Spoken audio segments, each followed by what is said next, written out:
Alright, so this is my CA2. I'm Caleb Rivera. Let's get started.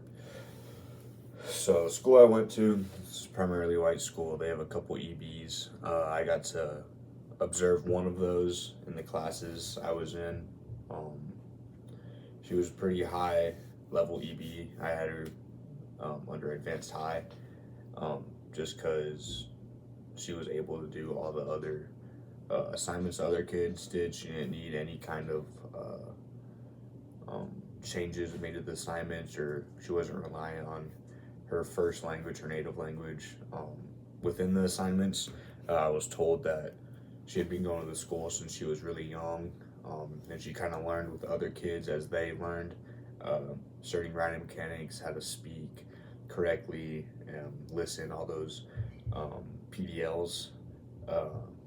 So all of the assignments actually were perfect. Like, they just fit with her because she was just another student. Essentially, she was an EB, but she's kind of fit in as other students. So the writing opportunities that she had, as well as every other student that I saw the day I went, the first one was like a bell work question. The teacher uses it to open every class. The day I went, it's called Writing Wednesday. They do it every Wednesday. Basically, they're given a prompt as they come in. They'll get their journals out, their notebooks out, binders, whatever they choose to write on, and kind of keep all together. They'll answer a prompt, and they'll enter in a few sentences, and they'll say why, and then they'll kind of lead in the class. The second one was during the class. In the middle of it, it was just a writing assignment. The students were given 3 minutes to respond to a question, and they had to use the whole 3 minutes. And then the last one was an exit ticket that was turned in on a note card, and it kind of shared an opinion of the students over the material that they were covered in class that day. And then, so print functions in the classroom are written text supports that learning, especially language development and literacy. This helps students, particularly multilingual learners, engage with language and context in meaningful ways from various like text, labels, and posters. The print functions that were in this classroom was, again, the journal entry that they do every day, that being their bell work, and then they'll kind of write other things in that journal, kind of just according to the lesson plan. And the second main one was a word wall that not only that the EB would use, but essentially everyone would use, that had like vocabulary words and definitions in accordance like with what they're learning in that topic area, or TEK essentially. But there's just a bunch up there that the students could look and kind of like refresh their brain, or just kind of get used to the word. So the evidence, I have the pictures on my computer on the slideshow. I don't have the actual pictures, they're on my phone. But I included it in the slideshow, so you'll be able to see those. But our word wall, a simple, easy way with the vocab words, like I just said, the definitions that are being used within the class that the teachers are going to be saying, or the teacher is going to be saying. So the kids just kind of know, like, if she says a certain word, like, oh, that's what that means. They don't have to raise their hand and ask. They can just look at the word wall. This helps the students see the words every day. And like I said, if they forget which one means, they can just look to that wall and say, okay, that's what that means. And then the second one, like I said, the daily journal entry. Every day the students have a diary journal entry, just some kind of writing response. Certain days of the week are more free and fun than other days. For example, Writing Wednesday, it's usually a would you rather kind of question. So would you rather do this or that? And then you have to go in detail on why you chose that certain one. For this Writing Wednesday, the question was, would you rather go to the beach or the mountains over spring break? Because spring break is coming up this week. All right, the writing sample context. So it's 8th grade U.S. history. All three writing samples are open-ended questions written in English, designed to encourage students to think critically about having the topic discussed in class that day, review context from the previous lesson, or to assess the retention that the students have, if they remembered certain things, if they didn't remember certain things, and they give the teacher that feedback. And or provide an opinion-based writing task that requires the student or the EB to support their reasoning with evidence. Alright, so the first writing sample, again, 8th grade, U.S. history. It was their daily bell work writing response. So as soon as, like I said, came in, they were supposed to grab their journal, binder, whatever they use to keep all this stuff in, and answer the question, would you rather go to the break, or would you rather go to the beach or the mountains over spring break? The response had to be a few sentences, and they had to give reasoning why they chose that. So Mariana said she chose the beach because she likes the weather. It's nice, warm, and sunny, and likes to be by the ocean. Like, it's pretty and whatnot. She likes eating ice cream at the beach. It's like her favorite thing. So that was her specific response. That's the EB that I watched, was Mariana.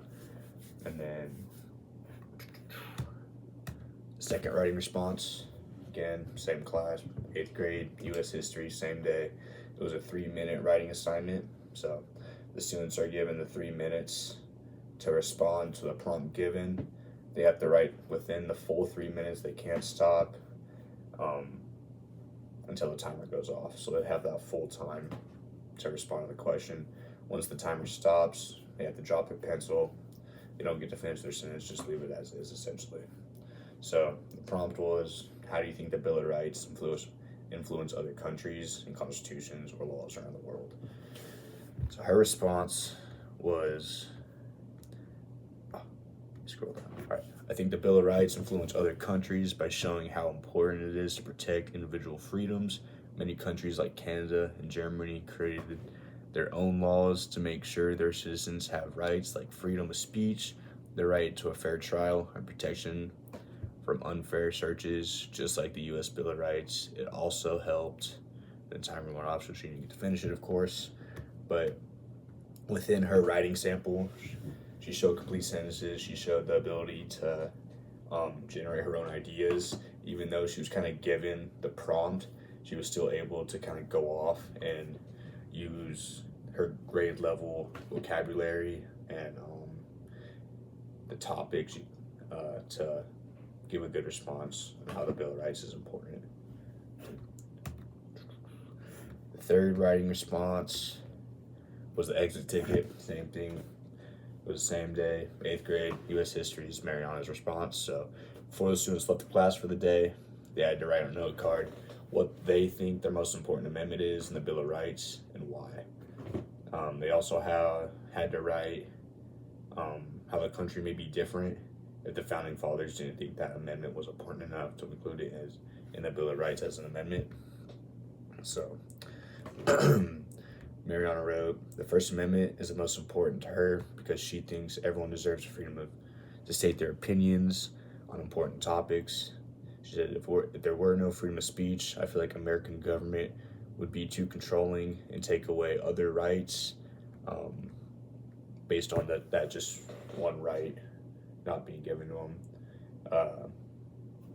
Again, she was able to stay on topic using grade level vocabulary, correct grammar, full sentences, all that good stuff. She didn't need any help translating. She didn't have to go back to her second language to kind of get that extra support. Everything was in English. So kind of staying on that advanced high PLD for the EB.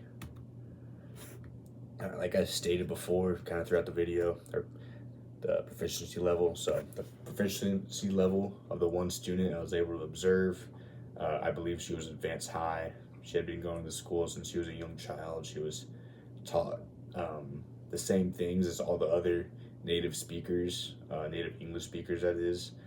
So even though English is her second language, she seemed very comfortable using it in the classroom. And the next thing is actually going to be according with the PLD chart. So she was able to talk, read, write, and understand the English language at 8th grade level. She uses subject-related vocabulary with her responses, as well as correct grammar and complete sentences. She needs no second language acquisition support with her writing response as well. Her responses are self-generated and mostly important in grade level, which are all the expectations that would label her as an advanced high EB in writing, as well as advanced high in other topics, listening, speaking, reading, etc. All right, and the last thing is the writing strategies. So the first one I chose was clustering. Since this student is advanced high, surrounded by native speakers in the English language, I think this would work really well because it's student generated. It's a graphic web that brainstorm ideas, that develop vocabulary and concepts that prepare for writing. That was on page 247 of the book, or 274, I'm sorry. It would be perfect because there's no structure for that student. It's kind of all on them, relying on the student. This would be perfect for an advanced high EB because they're able to generate their own ideas and write with little or no errors in the English language without any support of her first language. So this is going to be something the whole class can do without a teacher or another EB specialist coming in and kind of assisting her, since she is advanced high. And then the second one would be free writing. So clustering would be a great thing to do before the free writing. But the free writing is the second strategy I would use to develop writing fluency without constraints of correctness. This is on that same page, 274. Because she's advanced high, she's able to generate her own ideas and write with little or no errors in the English language without any support of her first language, allowing her to write freely without any structure in the classroom. And that's it.